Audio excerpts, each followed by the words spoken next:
At When We're Not Hustling, we believe that seeing sex workers as full people outside of our work is an essential step toward humanizing and destigmatizing the industry and those who work within it.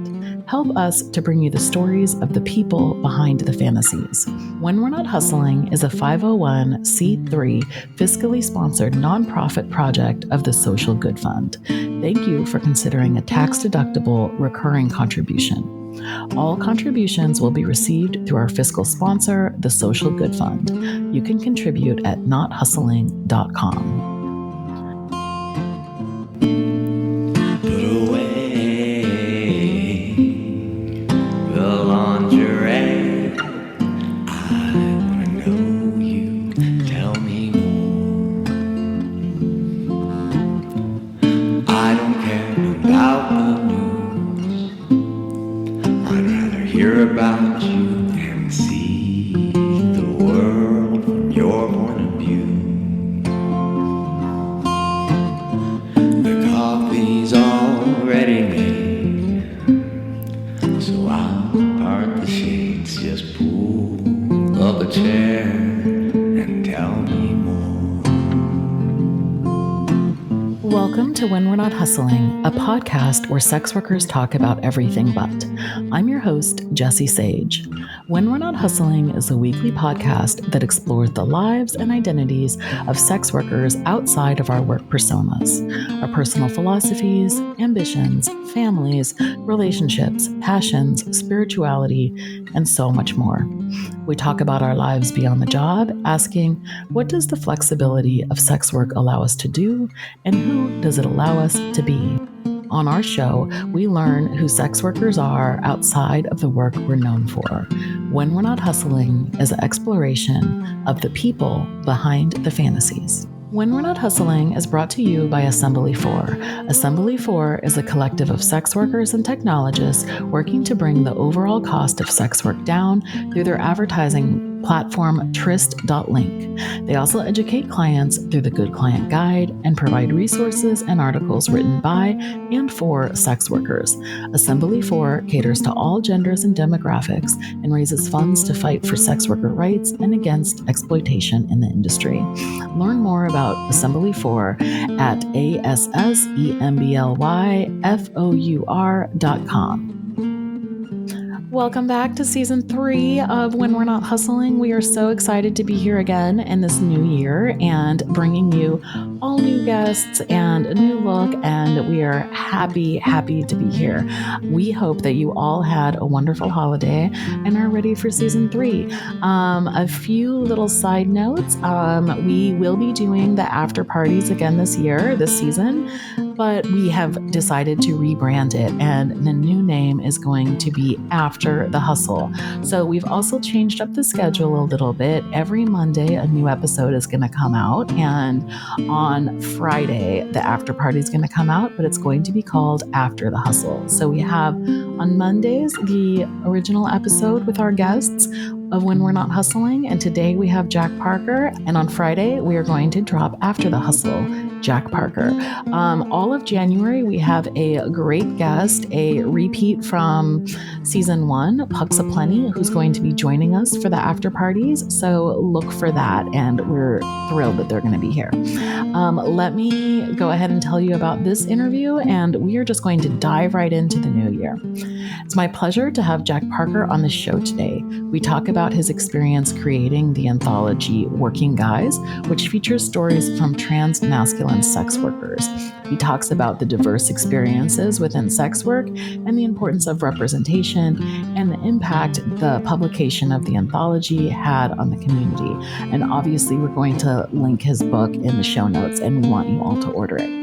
Jack also shares personal anecdotes about the challenges that he faced during and after transition, because he did start sex work before he transitioned, and that includes the scrutiny of his body and the dynamics of client interactions.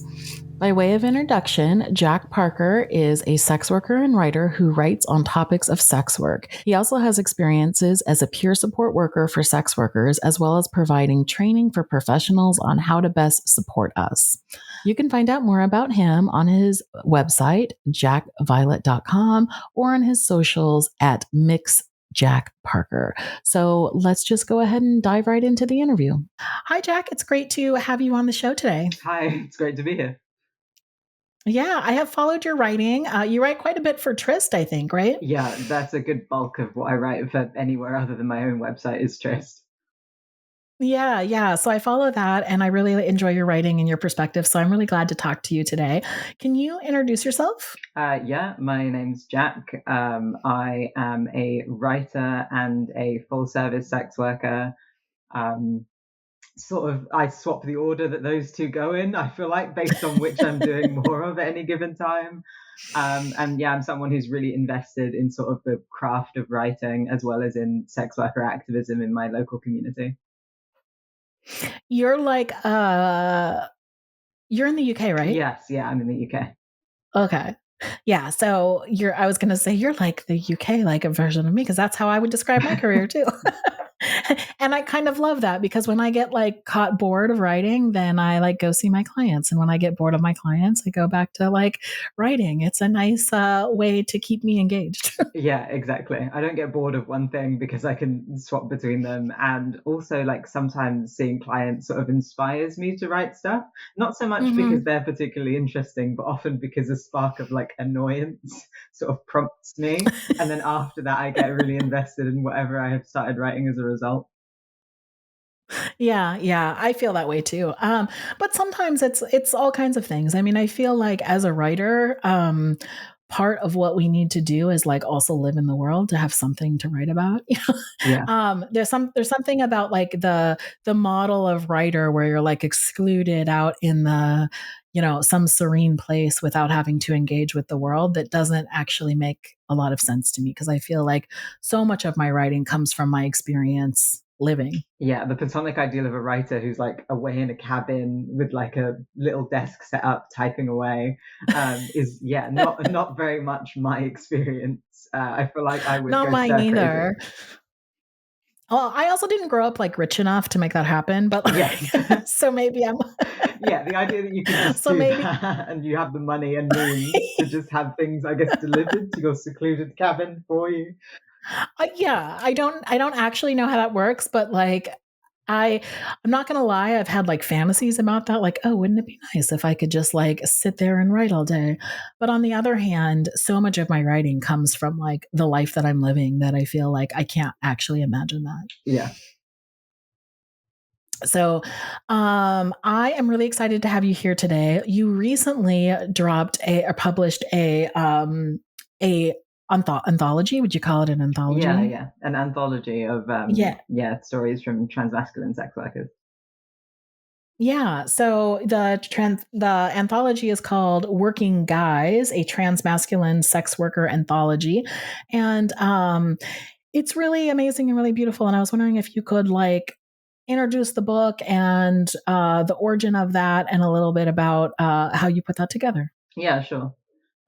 So yeah, Working Guys sort of came together mostly from me looking for it. Like I was looking for a book that was exactly that, Mm. hoping to find like a range of experiences of trans masc people in sex work. And I really wasn't picky about what I would find there. Like I expected it to maybe be quite a binary perspective. If I found something that it would be like binary trans men only. But I felt like that might map onto my experience well enough. And I just really craved finding something that actually covered people who were having experience like I was after I came out. Yeah. Because I was already doing sex work prior to coming out as trans. So I Yeah. transitioned whilst doing it, and that had like a pretty profound impact on me. But I couldn't find anything like that. I think I found like a zine that had like seven or eight like trans masc people in it. But they were all, I think, in Australia and New Zealand, and it like didn't really speak to my experience very much. It was very like little stuff. And because I started writing about my own experience and realized like I was having floods of people basically asking me to like share more about my experience because they also couldn't find anything. And I was like, wow, this really sucks Yeah. because I'm like some like British white guy who has like certainly not the like a universalizable experience, right? Like you can't really Right. generalize how my experience in sex work has been, especially as someone who started prior to transition, as someone who like is a Yeah. British citizen, and I don't have any kind of issues with immigration. I don't have experience working in loads Right. of other countries. And so I thought, like, if we put stuff together in one place of people from various different countries, etc., that would be a really good way that someone could get a snapshot. Like, it's never going to speak to everyone's experience, but that way I felt like someone who, like a random transmasculine sex worker, might be able to look through the book and at least a couple of them relate to, at least a couple of them feel like actually represented them. So in the end, I think there ended up being 21 of us, including me, in the book. And I picked people from all sorts of different places, and they all wrote like essays and personal narratives about their experiences in sex work, sort of on different themes within that. So some people talked about how they used sex work to afford medical transition. Others talked about their sort of entry into the porn world and carving a niche for themselves as trans people.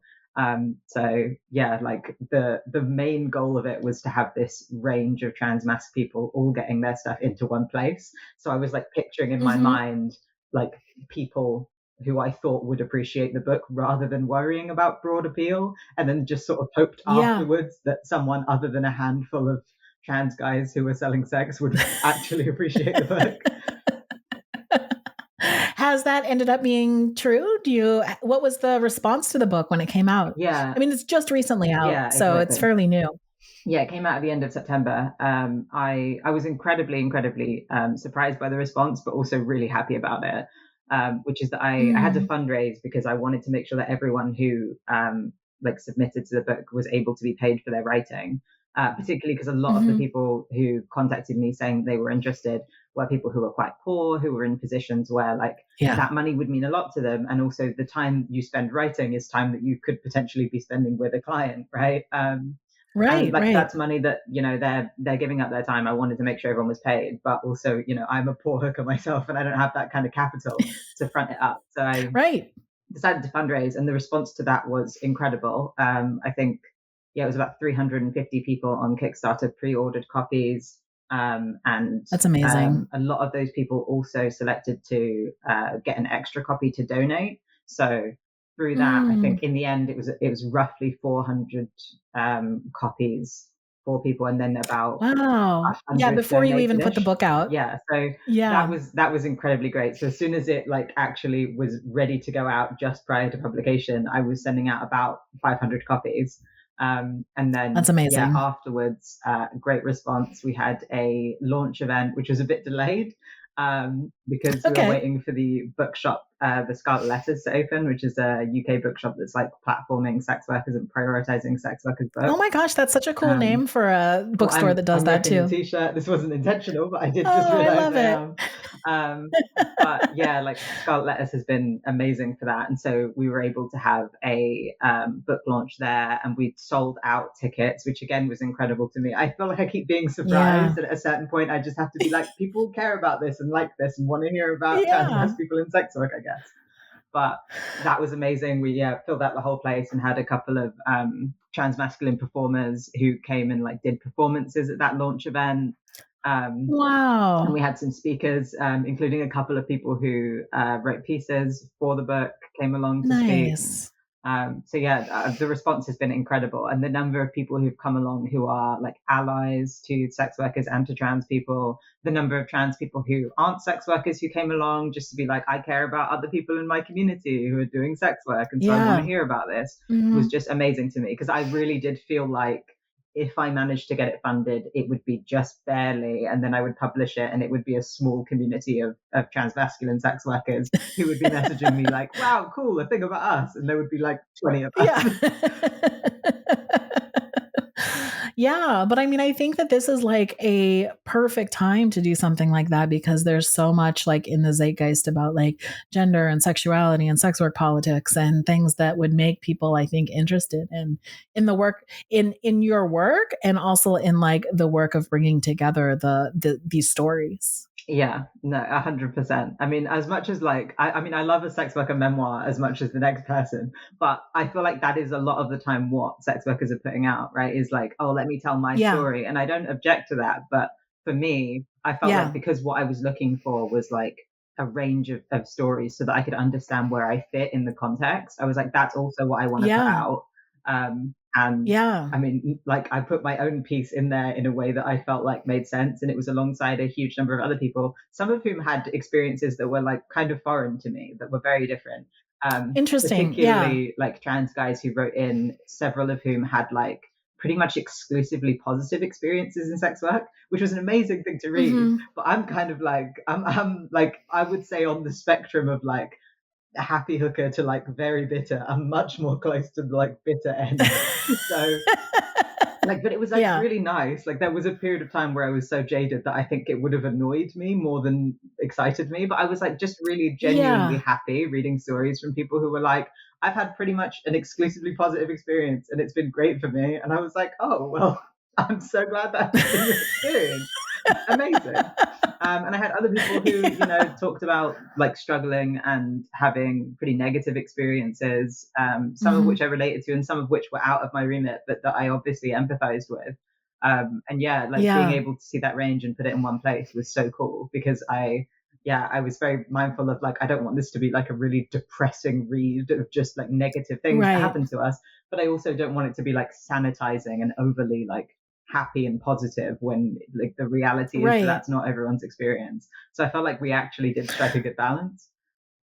Yeah. That's so interesting, I think, because I feel like I really appreciate your attitude, which is like it's very easy to, in sex work in particular, where like our work is under attack all the time, to be like very stuck in our own, like either defending our choices or you know, if we consider them choices, you know, defending our right to be doing what it is that we're doing, or and that can look like a lot of different ways. And I think it's really easy to get like caught up in, I don't want to hear the things that are like outside of my experience because they somehow undermine my experiences. And so to bring all of these stories and put them like side by side and say, actually, like sex work isn't and a singular like experience or a monolith, but people are having, even within the same like demographic of transmasculine sex workers, are also having like a range of experiences, depending on all kinds of things, I think is important in like humanizing who sex workers are. Yeah, I that was always really important to me, having this sort of wide range. I definitely, the one Yeah. bias you can see in the anthology, which is certainly a bias I have put in there, is towards full service.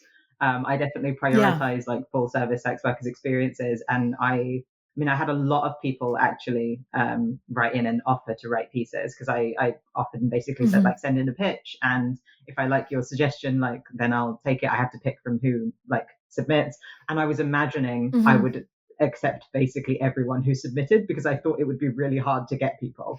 But actually, I think, and in the end, it was like 100 and something people like pitched. Wow. And yeah, I Yeah. initially, I think I was planning to have 14 people in the book, and luckily it funded well Okay. enough that I was able to have 20 people besides myself. But I definitely prioritized full service sex workers when I was taking Yeah. submissions. And, you know, I had some people in there who had experiences in porn and stuff and wrote about them, but a lot of those people were also full service sex workers in addition to doing Right. porn. And that was, yeah, something that was important to me, because I felt like that is the group of people who are going to have the hardest time getting published elsewhere and Yeah. getting their words out there. Mm-hmm. But other than that, I tried to, as best as possible, capture an actual range of experiences and like people's like Yeah. lives in sex work and types of sex work, etc.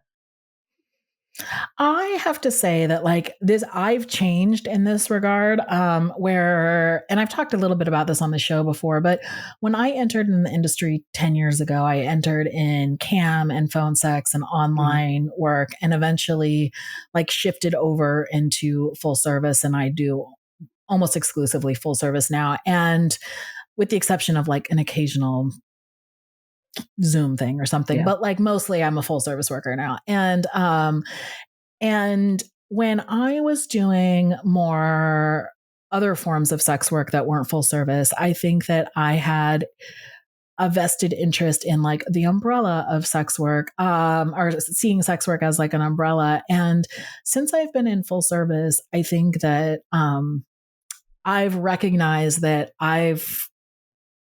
um, have more perspective now and feel like there may be like an umbrella of sex work, but like online sex work experiences and full service sex work experiences, it's like not the same job and not the same types of experiences that you have. And I don't want to be like gatekeepy at all, but I do think that there's something worthwhile about being able to say, listen, like we all do erotic labor in some regard, but like full service is a different kind of job than, say, camming or other sorts of things. And I've been like thinking about the resistance to that, but I've also been like from a lot of people in like online discourse about sex work, but I've also been thinking about why it seems important to be able to like distinguish between these like different ways of working. I'm curious what you think about that. Yeah, I feel similarly in the sense that while my experience wasn't quite the same, I started with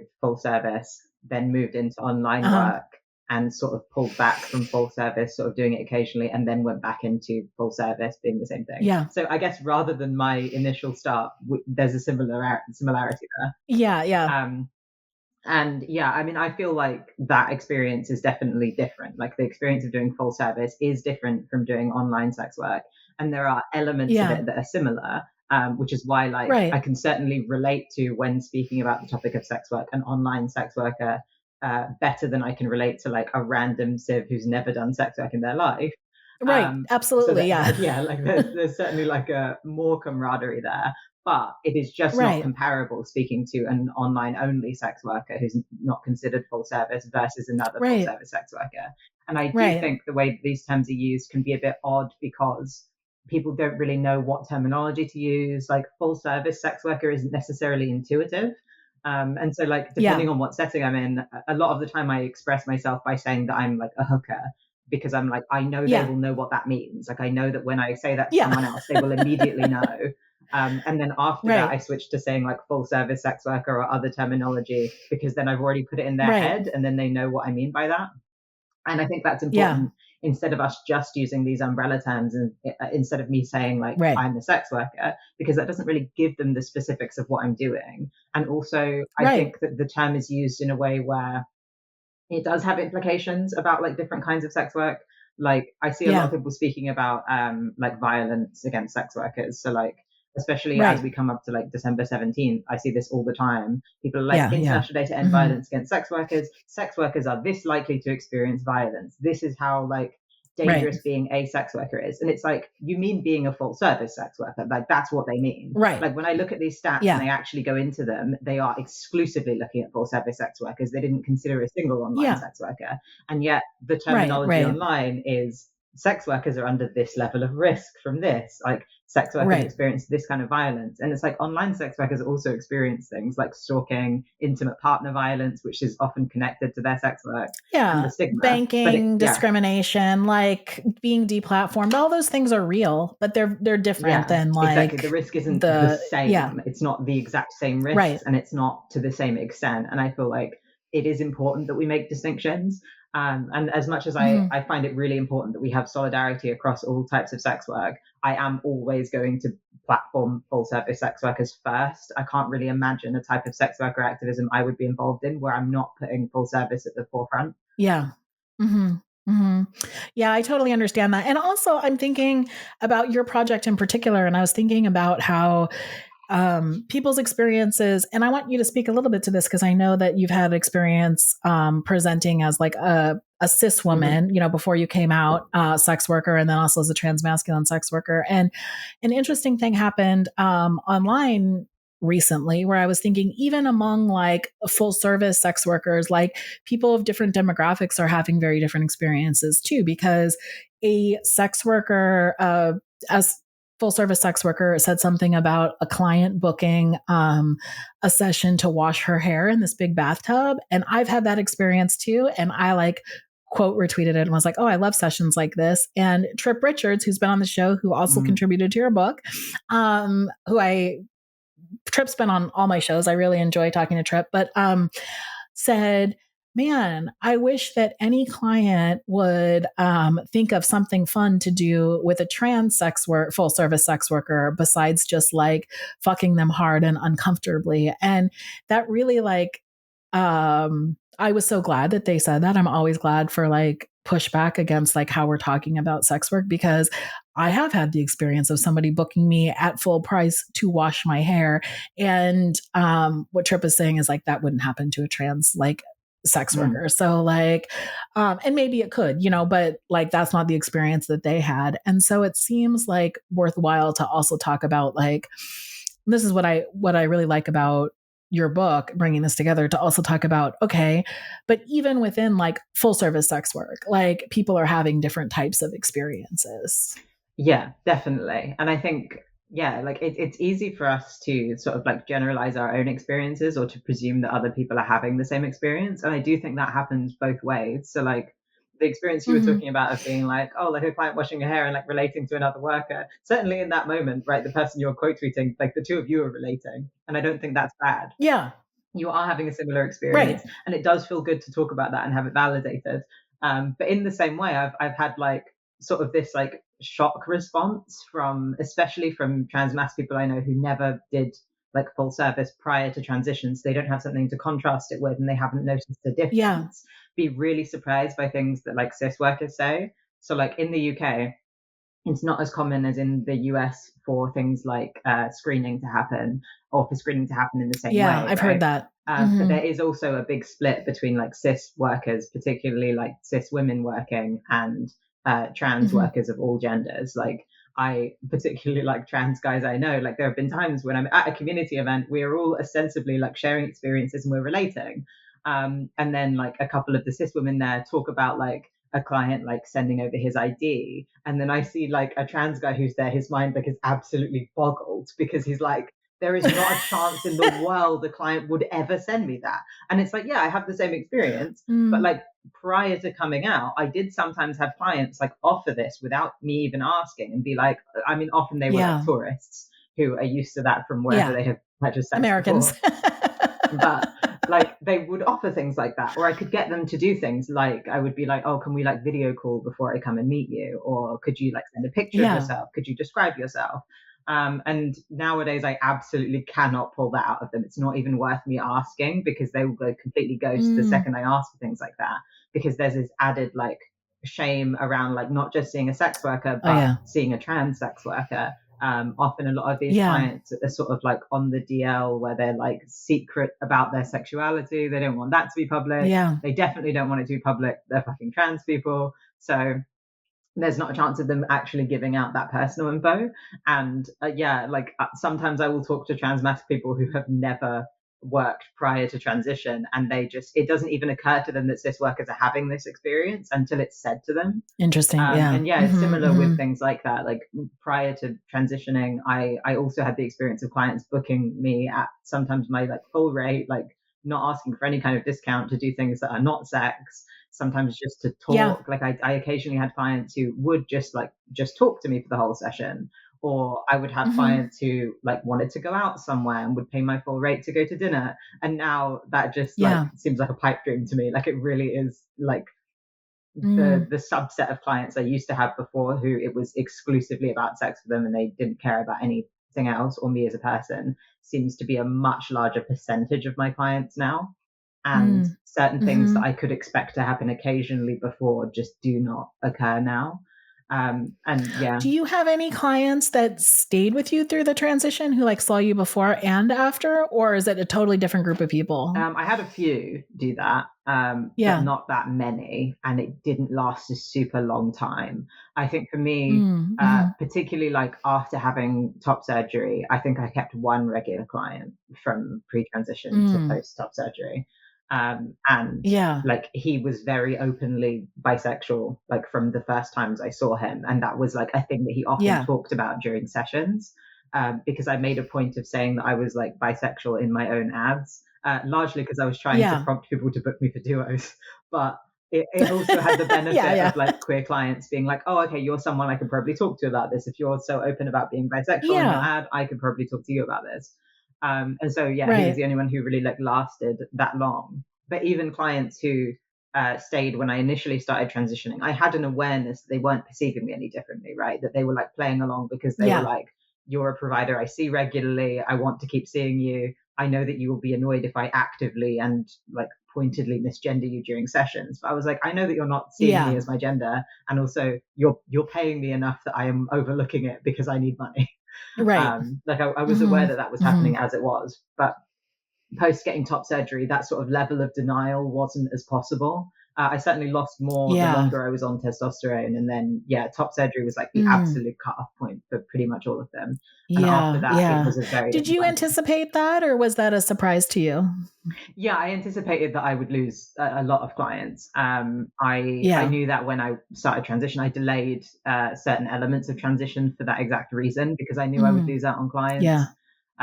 But it was a more sharp drop off, I guess, than I expected it to be. I thought I would be able to go longer, particularly because I was still doing brothel work back then.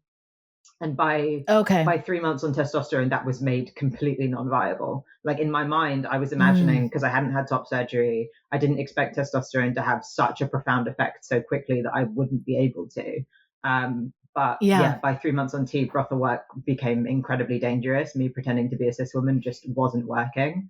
Like I was having to make a point of like putting on a higher voice because my voice was like dropping. And like my voice was dropping in the sense of like I sounded like a teenage boy with my voice cracking constantly. So it's not like my voice was suddenly super deep or anything, but it was to a degree that it was off-putting to clients. And because I think it is noteworthy that it is not specifically because they were clocking me as transmasculine that this was dangerous. It's because they assumed the opposite. Because I was like intentionally trying to seem more feminine, which in my mind I thought was going to cover for me being on testosterone. Actually, what was happening is clients were seeing someone who appeared more masculine, who was making efforts to be more feminine, and so assumed that I was... So they thought you were a trans woman? that I was like secretly a trans woman. And like I had clients be like, okay, I want to like confirm this by like making me take my clothes off and then observing me first and be like, okay, probably you are. Like, okay, fine. Like I was wrong and you're just like a tomboy or whatever in their mind is what they were justifying it as. But I even had clients who like after or like during like a booking would be like, have you had some kind of surgery? And like, have you had bottom surgery? Like, are you maybe a post-op trans woman?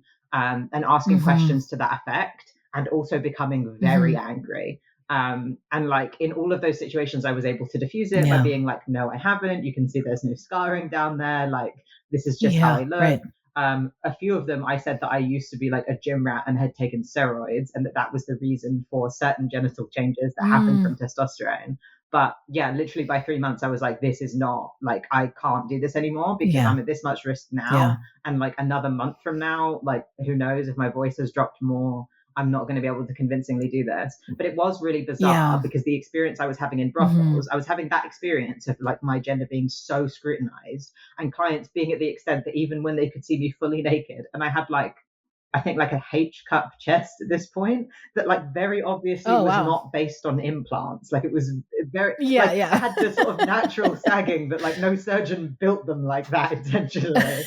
Like it was so bizarre to me, but a lot of like the average like random cis person does not have an understanding of how hormones work or how like breast augmentation works. It was clear that they just like saw some masculine elements and me trying to cover for them and just like had this like trans panic in their head. When We're Not Hustling is powered by Black Venom Digital. Black Venom Digital is a collaboration between myself and industry veteran Mr. Black Venom. Black Venom Digital aims to provide adult professionals and entrepreneurs with professional-grade web design, graphic design, and branding services that will inspire growth and success.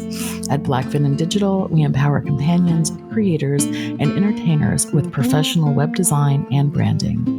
If you're looking for a new website or any other branding services and you work in the adult industry, please find out more at blackvenomdigital.com. Please remember to subscribe, rate, and review us wherever you listen to your podcast. Doing so will help others find us. And if you're a sex worker who wants to come on the show and talk about your life outside of work, we would love to have you. Please send us an email with more information to nothustlingpod@proton.me. so funny because this is not the same at all, but like I have implants, but I'm very femme and I'm also like curvy. And so like what I get from my clients is, even though I have scars that they seem to not notice, is, oh my God, I love all natural women because I'm not skinny, I guess. I don't know what that, but, and then they'll be like, oh, you're big naturals. And I'm like, what? Yeah. But I'm just like, okay, all right. So like I have augmentation that they read as natural because I don't know. It's so odd. Like the way that people think of the way that a lot of people, they don't understand like anatomy. A lot they don't. They and how really things don't. look. It is exactly that. Like they have no concept of, like I think also like prior to me going on testosterone and stuff and these kinds of gender questions, I also had people thinking I had implants because they were like, I just don't imagine that your chest could be this large naturally. And like I was like pre-transition quite curvy, and also like I was fat. So like I was like, I don't understand what you think is like what's so odd like, about this. Like, huh? Like I gained weight and much of that has gone to my chest because that's how fat distribution works. Like, what are you talking about? And they just like absolutely could not understand it, could not fathom. So they do seem very oblivious. It's so interesting. It's so weird the way that people who like approach your body. And I've had this such small experience of that with implants, of people like praising me for my naturalness when like they're playing with my implants, and I'm like, okay. And then, so I imagine that must be so wild, the way that people are, and also just as like a fat woman too, like the way that people interact with my body is so odd in this industry. And so I imagine like as a trans person, that experience would be so jarring to have like your body scrutinized in that way. Especially because like the way that clients perceive you is different from sort of the general public, and part of that is obviously the nudity and the level of intimacy of the setting. How someone perceives you naked is different to how they perceive you fully clothed, like chilling. But like I was having this experience of all this like gender scrutiny at 3 months on T, but then I was going on the train home. That's wild. And everyone was calling me miss, or being like, oh, could you like move out of the way? This lady needs to get off the train to their kids. And I was like, like unquestionably in public, people are like, that's probably like a Masc lesbian, but that's definitely a woman. And then I was seeing clients and having clients just like naked. So much like gender scrutiny when I was completely naked. And I was like, I just don't understand what's happening here. That's so like, wild. I haven't had any kind of genital surgery. I have like H-cup breasts, and I am genuinely being questioned here about whether any of this is real. And I'm going in on the street and no one is like, and I was like, I'm making efforts when I'm out on the street. Like I am making so much effort to be gendered male, and I am not getting it. And you're failing. Where I'm actively trying to be as femme as possible, people are like, no. I was like, is it that when I'm putting on a dress, they're like, well, now you're too Masc for doing that. But when I was dressing more masculine, they were like, oh, this is an intentional, like you're being a tomboy. So like what I was trying to do. So interesting. Yeah. So were you, I mean, I just imagine that if I went through something like that and clients behaved like that, like I would be angry about like the way that like gender was being perceived like that. Is that how you felt? Like, how did you get through that and still do the work? Yeah, I did feel very angry, but I was also very used to feeling angry at clients, even like prior to transition stuff, particularly because I started sex work underage. I was 17 when I started. So my sort of initial experience with clients was just this level of like hatred of like, I was like 17 and being like, any client who's seeing me at this age is a scumbag for the fact that they're even here. Is how I felt about it. And then I had a period where like, I got older, obviously. My clients, the state of them improved. I felt more positively about clients. I still often had like levels of resentment and stuff, particularly about being poor and selling sex. Like it wasn't for me something I went into out of some level of passion. But like my state of things improved. I had clients I liked sometimes as I got older. And so I got into my 20s and I started to feel much more secure. I was like, I am an adult. I'm doing this in a much more stable way. Some of my clients are people I kind of like. And then suddenly it tanked again back into like, wow, these people Yeah. have such a level of contempt for me. And like they Yeah. are actively seeking me out in like this dehumanizing way. The way that they're gendering me is so fucked Mhm. up.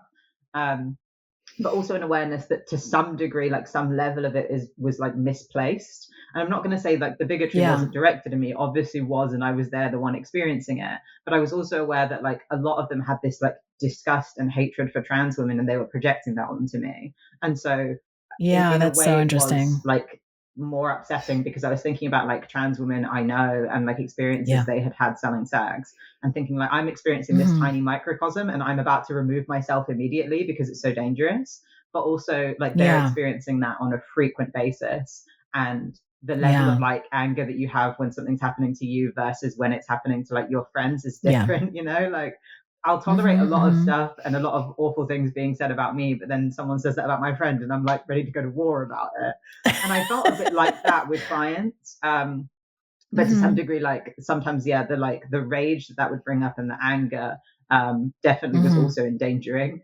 Like I had the feeling all the time, sometimes a client would be treating me like that and I would be doing the thing of like fawning and being really like demure about it and just being like, I'm just going to get through this booking and I'm going to get through the next one. And at the end of the day, I can go cry, like whatever, like I'll just get through it. But like, sometimes I would just get so much like anger about it, especially because they were reacting with anger. And so my response to that was like, okay, I need to like fight this person, because I was much more fight than flight or freeze. But then I was like, if I actually especially do that, on tea, huh? yeah, I was like, if I act on that, I'm fucked. Like I was like, I'm 5'3", I'm dead. Like don't. But your body doesn't know to have that reaction. My body is not like, okay, you cannot take this man in a fight. I was just like, but what if I tried? Like, not it. Yeah. I mean, I don't know if I'm also a fan of Lorelei Lee's writing. I think they write like really beautiful things. And one of the essays that they wrote, I really love, called Once You've Made Pornography. And it's about pornography, but it's also just like about sex work. And in it, what Lorelei Lee does is makes the same point that you do. And they say, I was experiencing all this stigma and all this stuff, and I could kind of live with it until I started to see it happening to my friends and the people that work in the industry with me. And then I was like, wait, your boyfriend should not be treating you like this, and this should not be happening, and these people are all assholes. And then they had to turn it around on themselves and be like, oh, but they're treating me like this too, and if my friend doesn't deserve it, I also don't deserve it. And that like seeing what's happening to other people who are like you is also what allowed them to like stand up for themselves. And I think it's interesting that you have the same feeling, and I think a lot of people feel that way.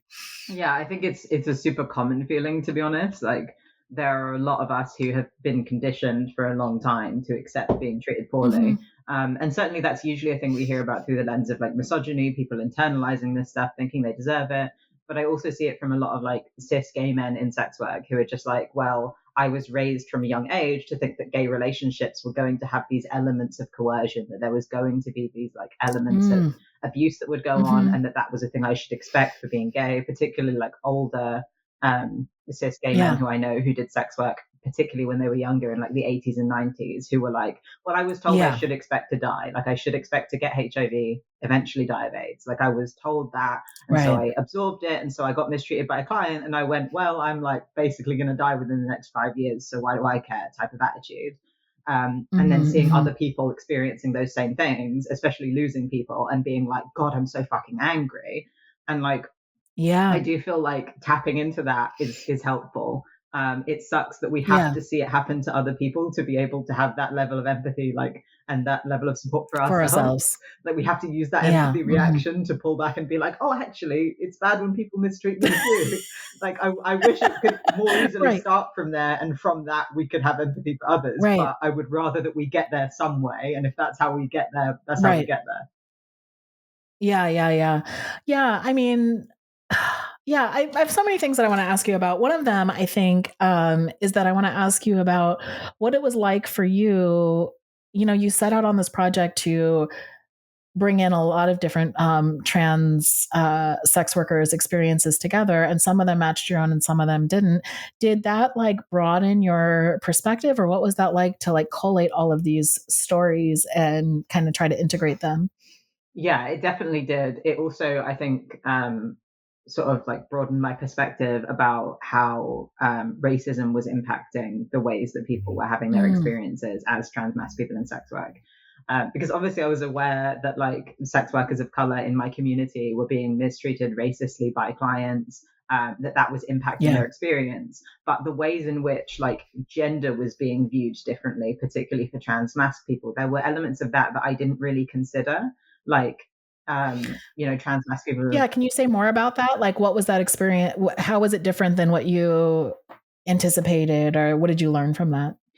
Yeah, I think having an understanding of the way that someone like being a trans masc, particularly if they were like still working as like claiming to be a cis woman in the beginning, but were transitioning, Mhm. so like were being perceived as like a masculine woman, the ways that that was viewed Yeah. differently. If for like someone who, for example, wrote in who had initially been a sex worker in the Middle East and had moved to Europe, and the Mm, ways that they were perceived because of being from the Middle East and their sort of like experience mhm. there as a masculine person. Their masculinity was sort of exaggerated in their minds by clients. Like clients were seeing them as more masc earlier. Mm, So like my experience feeling like yeah. that was crazy by 3 months on T, I was hearing the same experience, but by people who weren't even on testosterone yet, because they were just like, I cut my hair and Yeah. I'm brown, and so I am perceived already as masculine. I was before transition Yeah. perceived as masculine, and so I was perceived as like Mhm. hyper masculine by these clients, which often meant that these Yeah. clients felt entitled to engage in like certain kinds of like rough behavior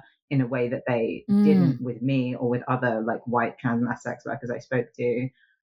Also, mhm. this sort of like um, the like hyper visibility that they had, because if you're looking for like a trans mass sex worker, that's already a smaller demographic of people if you're using like any of the sort of general escorting websites. But Yeah. if you're looking for trans mass sex worker and you're also looking for someone who is Indian, for example, and we're in the UK, that might pull up one Mhm. result, which means that if someone like who is in that position, like a family member suspects them, they can go onto the most popular escorting website and look them up Oh, like that. They don't have to go through profiles. yeah. Doesn't matter if they're not showing their face, right? Someone who is face in and who is like Yeah. blurring any identifying stuff on their body is more findable than I am as someone with tattoos who is Yeah. face out and who uses like all Yeah. the websites. And like that insight, right, isn't something I considered. Like I was like, obviously clients being racist to you is something you're going to have to deal with all the time. Obviously, like Yeah. the stigma of whorephobia interacting with racism is going to mean that you get like a lot more harassment and vitriol. But it didn't occur to me like literally the visibility on our platforms is so much Are higher so because high. of like being like, Yeah. oh, okay, in this sense, there aren't that many sex workers from XYZ demographic, and then also being trans masked, it's so filterable to find you. And I was like, God, like Yeah. that's terrifying. And like the barrier there Yeah. to like speak at all when you know that someone can just look you up. Like there were multiple people who I brought into the anthology who had me intentionally obfuscate exactly where they were from or like Mm. the like specifics of their like racial or ethnic background, who were like, I'm gonna like one person wrote in their piece and gave the specifics of the region they were from, and then was like, actually, can we cut that, can we just like change it? And so there's one person in there who mentions that they are from the Middle East, but they were not more specific than that. There is one person in there who Mhm. talks about experiencing racism as a brown person, but does not go into specifics about what region they're from. And so I have had people be like, Mhm. oh, are there people from these regions? And sometimes I'm like, yes, there is, but I cannot tell you that because that person wants their privacy. And so I have to be Yeah. like, there are Mhm. people from sort of these like broad regions, or there are people with these sort of Yeah. experiences. There are black and brown people in it, but like telling someone exactly where someone's from, I can't do that because it's Right. more important that I Mhm. protect them. And that does also mean Yeah. that I had a bit of a like a couple of people being like, I need like a fake name to put in the book, but I don't know what sounds like a sort of like really generic, ethnically ambiguous name. What do you suggest I go with? And so we like, You're like, I don't know. yeah, so we're workshopping like vague, ethnically ambiguous names, or picking out like really generic, like English white boy names to put with the like Yeah. things, because I was just like, I don't necessarily want that to be obvious. And like those things are things I was happy to do, but it is noteworthy that it didn't occur to me to necessarily offer those things outright. I said like we can use any name for you, but it didn't occur to me like, oh, we're actually going to have to put more thought into that about how that name's going to be read like racially, and whether or not someone, as a result of being in the anthology, is technically findable afterwards, even if they have been anonymous. So that like was a huge like eye-opening thing for me. Right. Mm-hmm. I think that even about like, I've had this thought even about like trans workers of any type. Like if you go on to Trist, for example, and put in like a city and you're looking for women, there's pages and pages and pages of people that you would have to like go through to find anybody. And like in my city, I think there's a handful of people who identify as trans who are on the website. You know, like it's very easy to identify the handful of trans people. And so when you narrow it down even smaller, I imagine that one person comes up. Yeah, exactly. And it does mean that our community ends up close knit, and also like in some of the groups I'm in, like I'm in the sex workers union here, and so sometimes I'll see people posting in their like union group chat, and then occasionally I'll be like, oh, that's a person that I have seen before, like either while I was scrolling and like checking if my ad has been re-upped or anything and is at the top or whatever. And I've seen these people sort of about. But like with other like transmasculine sex workers, I know every single one immediately. I'm like, yes, you are the guy who is always next to my profile every day. Or I'm like, oh, you re-up you boost your profile on a Wednesday, and I fucking know that because every time I'm on there on a Wednesday, there you are. Like I just know immediately, because it's like there's so few of us. There might be a dozen of us total, like listing ourselves as available in London, even though like it's the capital and it's a massive city, and there's like a dozen of us. It's like so I know all of them. Like I know them all. Is that good? This is going to sound like a very dumb question, and it maybe is. You can tell me if it's a dumb question. Is that good for business, or like or is there just so much less business that it doesn't matter? You know, I'm not sure. Yeah, I think the number of people who are willing to see trans masc people is obviously significantly lower than the number of people who are willing to see like cis women sex workers. And also it's an experience that I have talked to some like trans women who I know who are sex workers about too. And it seems like they have more like consistent clientele, I guess, because like trans women in sort of the public consciousness in porn are like a category of person who they like think of as a sex worker, whereas it doesn't even occur to a lot of people to search for trans men. It means that trans women get a lot more of the like abusive, shitty, time wastery messages from clients. I feel like trans guys get less of those, though we certainly also deal with time wasters and shittiness. But like people not knowing we exist means that it's harder for them to find us. But once someone does want to book a trans guy sex worker, I've got like a 1 in 12 chance they'll pick me, even if I was the most generic shit profile ever with no effort with my pictures. Like there are so few of us that also like, especially like habitual clients who are like regulars, they go and see loads of different sex workers. If they have a thing for trans guys, they'll just see all of us, because why wouldn't they, right? Over the period of a year, it's like you're basically guaranteed to capture those clients.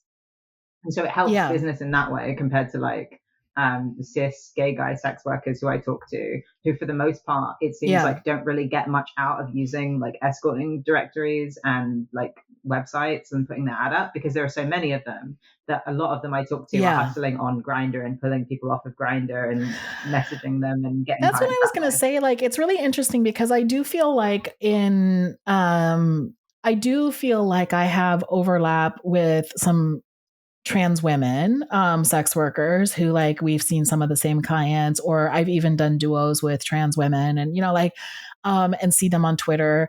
I have no, like absolutely zero interaction with gay men sex workers. And I'm assuming that's because they're just not advertising where we are. Like there doesn't seem to be any overlap between those communities. And so it was interesting to hear you even say that, like, oh, I forget that there are gay men sex workers because they're so not a part of like the circles that I'm in. And when you, are they more, do you as like a trans man interact more with gay men sex workers. Like, I just don't like see them, and that's interesting to me. Yeah, I mean, like I definitely have like gay guy sex workers who are in community with me. I would say Yeah. I'm probably, because I'm seeking out trans sex workers, I'm more likely to be around sex workers who are trans. But Yeah. like cis gay men, yeah, like that comes up for me. A lot of the sites I advertise on are predominantly used by cis gay men to sell sex on, and then trans guys are sort of like a side niche on those websites. Yeah. Sometimes with their own category, but usually not, but with like tags that we can add that we're trans. And yeah, those kinds of websites often also have trans women on them. Yeah. And like with their own separate category, etc. And so like because of that, I see a lot of like cis gay men like in terms of where I'm advertising, but also like I do Yeah. come across them and have community with them at like events I go to or things that I attend. Yeah. But it is because of me attending things that are more aimed at like sort of like Right. gay, like kinky men and sex workers. And so the sort of crossover Yeah. result of that is that you end Yeah. up with a lot of cis gay men who are kinky and who are sex workers, who are Right. all of the things. And so yeah, I feel Right. like I have a level of like relating to them that I definitely didn't obviously prior to transition. Like prior to transition, like cis Yeah. gay men selling sex was like a thing that I was aware of in concept, but that did not exist in my actual reality of people I was around. Right. Right. Whereas now, like that is a thing I frequently come across. I have friends who Yeah. are, I have, you know, a few like close friends who are cis gay men who have sold sex in the past, who are not current sex workers but Yeah. used to be, which also like further connects me. But I do think Yeah. like at sort of generic sex worker events that are very much like mostly women, at those events, most of them are Yeah. like, I don't know what you're talking about. Like I'll be like, oh, like this thing is more similar to like gay men who are selling sex. And they're like, gay men who are selling sex? Tell me all about this. Cis gay men? They're out here doing this? And I'm like, yeah, they are. I mean, I know that, except that I'm like, they're not on Twitter. They're not like, you know, you don't, they are, but probably, but not in our algorithms or whatever, you know, that there's something that's like completely distinct about those communities. And that's not true of like trans women, and also not true of like non-binary and trans men who sometimes pop up. But for some reason, cis gay men, I never interact with. And that's interesting to me. Yeah. So I want to ask you, we always end every single episode with 3 questions. But before we get to that, I want to ask you a different question, which is, what is the biggest, like the most interesting thing that you got out of putting the book together? Like, what's your main takeaway, I guess? I think, yeah, probably my main takeaway from it is that there is an appetite for people to learn about us, and that I should be doing it. Like I should be speaking about it, and I'm not taking up oxygen in the room by doing so. Right. There's this tendency that I think a lot of us have to feel like when we speak about our experience, we must be speaking over someone else. And as someone who like does have a level of relative privilege, because I'm white, I'm a British citizen, I am like, I have a support system of people who like support and care about me, and I don't have to worry about my family knowing, because they already know and they're not in my life.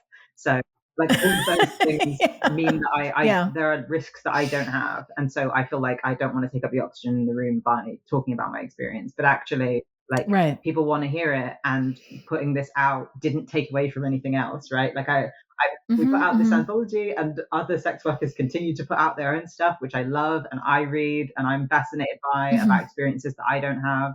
And seeing like people actually like not only care about trans masc people in sex work, but find it worthwhile and also can relate to it, even if they are not trans masc themselves.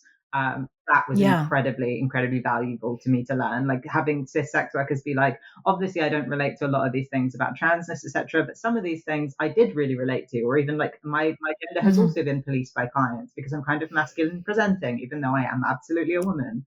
Like and having them like share that with me, like amazing. And yeah, like definitely the thing that I didn't expect to find, and I didn't expect that to happen, but it felt brilliant when it did. And I feel a lot more secure in talking about my experiences without feeling like I'm going to be taking space from anyone else. Yeah. That's beautiful. And I am of the opinion that like all of our stories should be out there. You know, like sex workers of all types should be sharing their stories and working to, yeah, I don't know. Everybody, like I love hearing sex worker stories, which is one of the reasons that I, started this show. And I feel like that's good work. And I'm glad you did that. I'm glad you're doing that and continue to do that, and that you've put together this book. Okay, so I end every episode with 3 questions. The first one is, what are you reading? Right now I am reading the book Chav Solidarity, which is about sort of working class experiences in the UK. Wait, what is the first word? What solidarity? It's called Chav Solidarity. Chav is like a slang word here that is used generally to like as like a derogatory term towards working class people. So it'd be like, oh, that person's such a chav, or that person's so chavvy. And it initially comes from a Romani word. There is a lot of like anti-traveller, anti-Romani racism in the UK, which is like a huge problem. And the word chav in Romani basically just means like a young boy, or like a same as the word like lad. Like it's just sort of like, but like the association between like young traveler kids and like being working class or being like lower class is like a strong association. And so people picked up the word and have been throwing it at that's so interesting. Working class people for a long time. And that's why I didn't know what you were saying. I was like, what is that word? That's totally fair. I like only realized after you asked. I was like, oh right, this is a Britishism. Okay. Like, yeah. So, at first I thought you said child solidarity, and I was like, what? Reading Chav Solidarity, which was recommended to me by my friend Marion, and like it has been like a really good read. The person who wrote it talks a lot about being in like juvenile detention as a young person, and that being related to classism in a huge way, and sort of the classism that they experienced. I found it like really eye-opening. I'm about halfway through so far, but I would recommend it. From the 50% I have read. If it goes off the rails at the end, I won't be blamed. I've read 50%. I won't hold you responsible for that. But yeah, it's a really good book. So that's what I'm reading at the moment. What do you listen to? Either podcasts or music or whatever you listen to. This one's cringe. This one's cringe, but I'm going to be honest and real. Okay, I'm ready. I have been listening to the Sherlock & Co. podcast, which is like a modernized version of the Sherlock Holmes stories, but like... Oh, that sounds fun. It's like the BBC Sherlock TV series was such a horrific incident in British culture that like participating in any modernization of Sherlock after this is a huge no-no. But like, I really like it. I think it's a really good podcast. They made Sherlock Holmes actually like canonically autistic in the podcast, which is really great because he's kind of coded that way through a lot of media, but without an acknowledgement.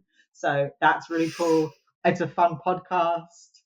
There's an episode of the podcast that has a sex worker in it, and she is treated with like genuine like understanding. There is no like weird degrading shit about her. Obviously it's like a mystery going on, like Sherlock Holmes always is, and I wasn't expecting that to happen because Sherlock Holmes kind of has a history of some weirdness around sex worker characters and like dominatrixes and stuff. But it treated her really sensitively. I listened to the whole episode waiting for the other shoe to drop, but it just didn't. I was like, oh, this is just like a nice depiction. There's a sex worker character in it and no one's weird about it. Great. She just happens to be there and this is what she does. Exactly. That's And what are you excited about? Gosh, a lot of things. What am I excited about right now most of all? The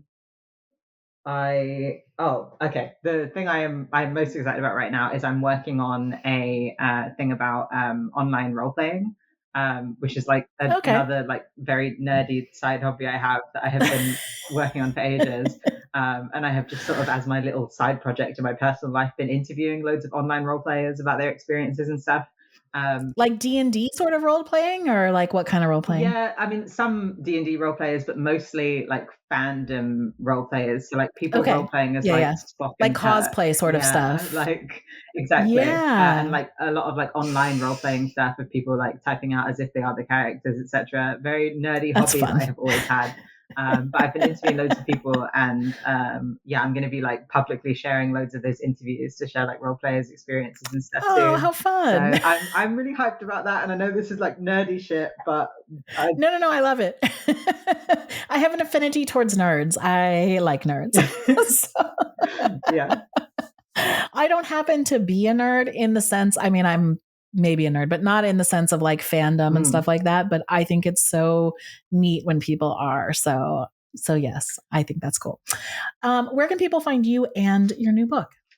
They can find me and my writing and links to all my writing externally at jackviolet.com. That's the place to go. On the website, there are places where you can find everything else from there. Working Guys you can get from various bookstores. Basically, if you search the name, you'll be able to find bookstores near you. It's like available online from like everywhere. Like you can get it at Barnes and Noble, you can get it from Waterstones in the UK. If you are in the UK, I suggest you get it from the Scarlet Letters bookshop. Yeah. There's also in the US Blue Stockings Cooperative that you can get copies from in New York. Yeah. So I would obviously recommend them. Buy from bookshops first, especially ones that have sex workers involved in them. But also if you want like a list of places to get them from, there is workingguys.carrd.co, where people can find a list which has all of the different places you can buy it from listed, and also where you can buy a digital copy list. Nice. Okay, thank you so much. It was such a pleasure to chat with you. Yeah, this was great. Thank you for joining us for another episode of When We're Not Hustling. I'm your host, Jessie Sage. You can find me on Twitter and Blue Sky at sapiotextual, or visit my website at jessiesage.com.